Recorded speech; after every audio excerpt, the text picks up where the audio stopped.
બનાસકાંઠા જિલ્લામાં તમામ તાલુકાની સાથે ધાનેરા તાલુકામાં યુરિયાનો સ્ટોક ન હોવાથી ખેડૂતોની સ્થિતિ દયનીય છે।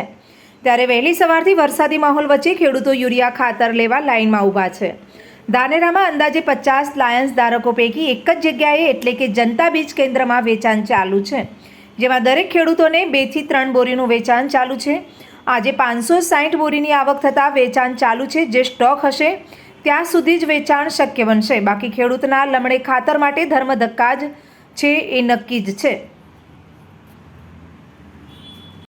ઓકે, હાલમાં તારીખ 24/7/2025ના સોજે 4 વાગે સંસ્થામાં દાણાદાર યુરિયાનો સ્ટોક મિલ થવા પામેલ છે અને તેના પછી કોઈ યુરિયાની આવક સંસ્થામાં થયેલ નથી, જેથી હાલમાં સંસ્થા પાસે દાણાદાર યુરિયા નથી।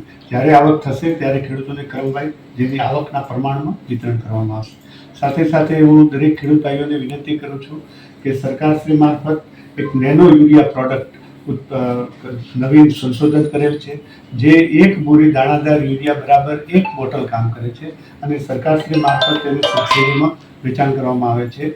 બેનો 225 રૂપિયા ભાવે 112 રૂપિયા 50 પૈસા સબસિડીમાં આપવામાં, ખેડૂતને 112 રૂપિયા 50 પૈસામાં આપવામાં આવે છે। એનો નેનો યુરિયાનો સ્ટોક પૂરતા પ્રમાણમાં ઉપલબ્ધ છે। પાક ઉપર છંટકાવ કરવાનો હોય છે, છંટકાવ કર્યા પછી તેના ઉપર 7 થી 8 કલાક પાણી ન પડે એટલી જ કાળજી રાખવાની છે। સાથે સાથે એની અંદર વિકાસની દવા, નિંદામણની નાશક દવાઓ પણ કરી અને છંટકાવ કરી શકો છો, એટલે એક સાથે 3 કામો થઈ શકે છે। અને નેનો યુરિયા પ્રોડક્ટ એ દાણાદાર યુરિયા કરતાં પણ ઉત્તમ છે। તો દરેક ખેડૂતને મારી વિનંતી છે કે દાણાદાર યુરિયાની શોર્ટેજ હોય તો તેની જગ્યાએ નેનો યુરિયાનો વપરાશ કરી અને આપને ખેતી કામમાં ઉપયોગી થઈ અને નેનો યુરિયાનો વપરાશ કરો તેવી મારી વિનંતી।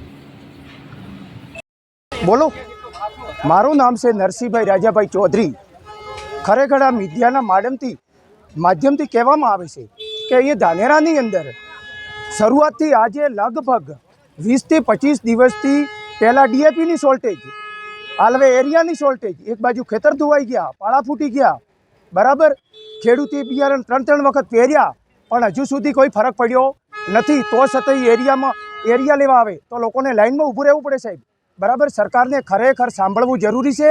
અને એમ તો સરકાર એમ કહેતી છે કે આપણે અન્નદાતા છીએ અને અન્નદાતાનું આપણે વિચારતા છીએ, આટલો લાભ મળે। સરકાર શું લાભ આપો છો? આવી રીતના લાઇનમાં ઊભા રાખવાનો લાભ આપે છે સરકાર? હા, કેવી રીતનું ગુજર ચલાવે? એમના છોકરાનું કેવી રીતને વિચારે?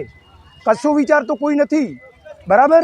અન્નદાતા છે એ દુનિયાનું પૂરું કરે છે, લાઇનમાં ઊભો રહીને બિચારો જ્યારે મગફળીનું ગોડાઉન ખુલે ત્યારે મગફળી વેચવા જાય, એમાં ઢીફું આવે તો પાછી મૂકે, અને આજે લાઇનમાં ઊભું રહીને ખાતર લેવાના સવારમાં 6 વાગ્યાથી લોકો બધા ઊભેલા છે, મારી સામે જ ઊભેલા છે, બરાબર। અને કાયદેસરમાં એક પણ બોરી મળતી નથી। જનતા બીજ કેન્દ્ર આપણે સવારના 10 વાગે ઇફકો કંપનીનું યુરિયા આવ્યું હતું, અત્યારે આપણે ખેડૂતને લાઇન ટુ લાઇન આપીએ છીએ 2 થી 3 બોરી।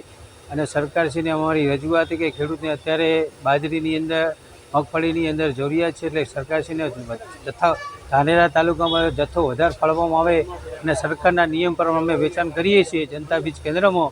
એટલે સરકારશ્રીને આપશ્રીને રિક્વેસ્ટ કરીએ કે જથ્થો વધારામાં વધારો આપો એવી આપ સૌને વિનંતી છે। મારું નામ મહેમાન મોહમ્મદ સલીમ અબ્દુલભાઈ, જનતા બીજ કેન્દ્ર ધાનેરા।